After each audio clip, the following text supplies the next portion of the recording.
Hello guys, and welcome back to the channel. So guys, today we find out Omoyele Showore's fate. Today he has his day in court, and today I am hopeful that that court will grant him bail yet again, if only to test the resolve of these people, to see if a second court grants him bail, they'll still refuse to release him. We have seen them do that severally with Dasuki, etc. So we'll see if they will repeat that again. I am hopeful that the court will grant him bail, if only to test their resolve. So I'm going to kick this particular video off with a new counter affidavit that's been filed against Showore by the DSS with the High Court. So I will bring you the counter affidavit first, then I will get into the body of the story that I really wanted to bring you for this video. So we start off with the counter affidavit. So DSS files counter affidavit against Showore's bail application. DSS in its counter motion claims, amongst others, that Showore may not submit himself for trial if granted bail, that Showore has shown no remorse since his detention, still chanting revolution now at court upon arraignment, that Showore has past criminal records. Now that past criminal records, of course, is from activism and not actual crime itself. So activism, of course, is different from committing a normal everyday crime. So activism, criminal records on the basis of activism is more a badge of honor than anything else, than a badge of shame, you know. So it is more a badge of honor than a thing of shame. So we carry on. That Showore has past criminal records. We've already said that charges against him are weighty and should not be bailable. The human rights activist is in custody since August the 3rd. So those are the appendages. So those are the appendages that have been added on to the DSS's counter affidavit to deny Showore bail. So now we get into the body of the story that I actually wanted to bring you. So here's the headline: DSS should release Showore if granted bail. And this has been attributed to a Nigerian lawyer called Ifeanyi Ejiofor. So that's the person making this comment. DSS should release Showore tomorrow if granted bail. And this is according to an Ifeanyi Ejiofor. So now let's see what Ifeanyi has to say. A Nigerian lawyer, Ifeanyi Ejiofor, says the Department of State Services DSS should no longer detain pro-democracy activist Omoyele Showore after he is again granted bail tomorrow. The bail application of Showore will be heard tomorrow, Friday, which is now today, as scheduled, after he was arraigned on Tuesday at a federal high court in Abuja. Showore was earlier granted bail by the same court following the expiration of the 45 days detention request granted the DSS by the court.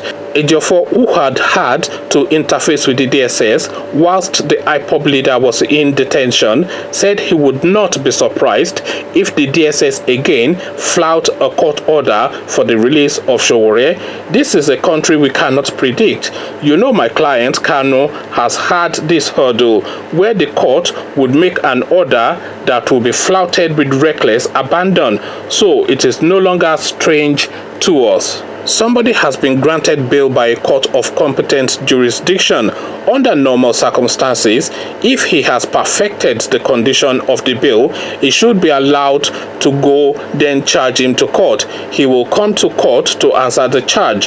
They have no reason to refuse this court order. That will be contemptuous. They can decide not to release him. We have had cases where people are granted bail and they did not obey the court order. Continuing, he stated, anything can happen in a country where there is no rule of law. We understand we are in a country with no respect for the rule of law. They do whatever they feel, whether to obey or not to obey.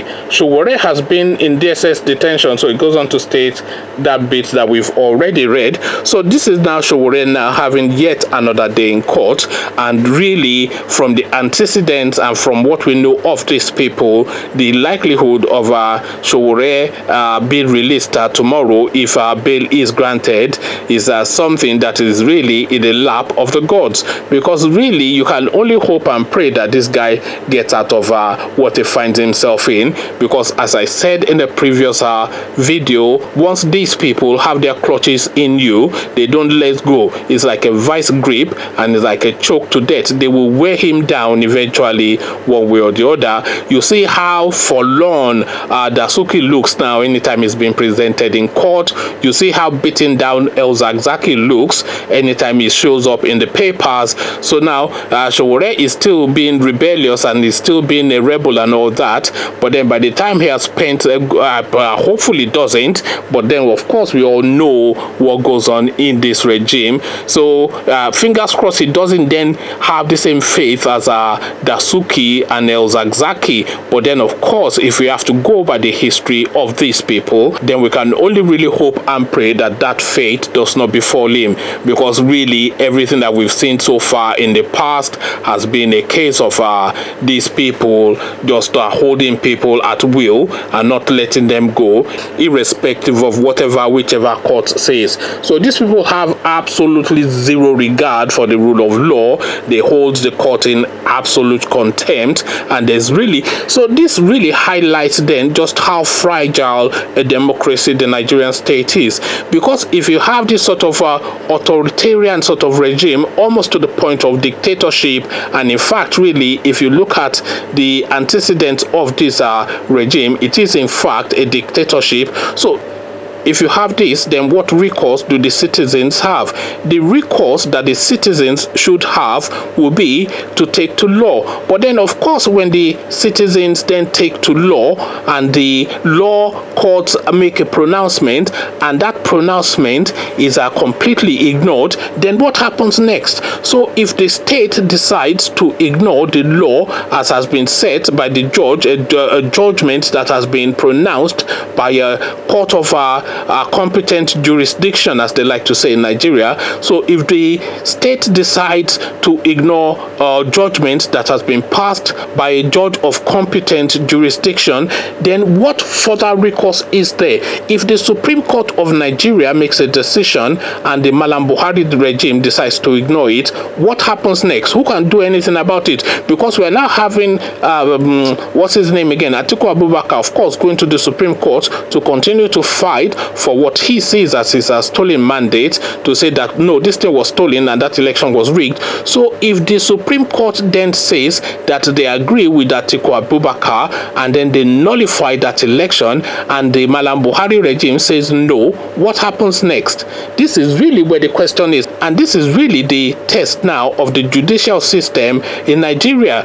Because of course we had Malam Buhari in America last week saying that he would abide by the rule of law. And by the way, why would anybody feel the need to say that they will abide by the rule of law? Of course you should abide by the rule of law. The rule of law is what keeps a society civilized, is what defines a civilized society. So if you set yourself outside of the rule of law, then you are effectively living in a lawless society, really. Because if the laws are not binding on whoever you are, then effectively then there is no law. Because if you can pick and choose the sort of laws that you would abide by or not, then really there is no law. And if you have no law, then you have lawlessness. So effectively what we are seeing now is the beginnings of a creation of a lawless society, an authoritarian society, and what then caps that off is a dictatorship. So it's the slow build up now to a dictatorship that we are now seeing in this regime. And the test case, the acid test of that thinking, of that theory, is this particular Sowore case. So that is why it is especially important for this judge today, for this judge today to grant that bill. So if that judge grants that bill, then it's then over to the DSS then to see then how they can continue to detain Sowore after 2 two judges have stated that this guy should be released on bail on either self-recognition or to the hands of a senior advocate of Nigeria, Femi Falana. So if Femi Falana cannot stand surety for somebody in that country, then we can forget the country, because he's one of the most eminent people in the whole of society. He's an upstanding member of society, is a well-known name, and is a respected man of law. So if somebody like that cannot stand surety for Sowore, then we can just forget the whole Nigerian concept. So it is very, very important that that judge tomorrow grants that bail, because that would then put the pressure on them to then see. And that judge, by the way, she owes a duty of comradeship to her colleague who granted the original bail, because if she goes against that, then she's under pressure too, because a lot of people will then start asking questions that why have you now gone against this judgment that was given by your peer who is of equal standing to you in the legal profession? Why have you gone against it? So the judge is under pressure. The case for the DSS is very flimsy, and there's absolutely no reason why this guy should continue to be in detention, and he should not have been detained in the first instance. We all know that. But now that judgment today now is very crucial, just to be a test case to see if these people will yet again flout a court order. Conversations in the comment section. Sowore's faith is what we are discussing today. To be or not to be, that is the question, and we'll soon find out in the course of this next coming 24 hours. Whatever your thoughts are, come share them with me in the comment section. But before you come share those thoughts with me in the comment section, click on the red subscribe button so it turns gray.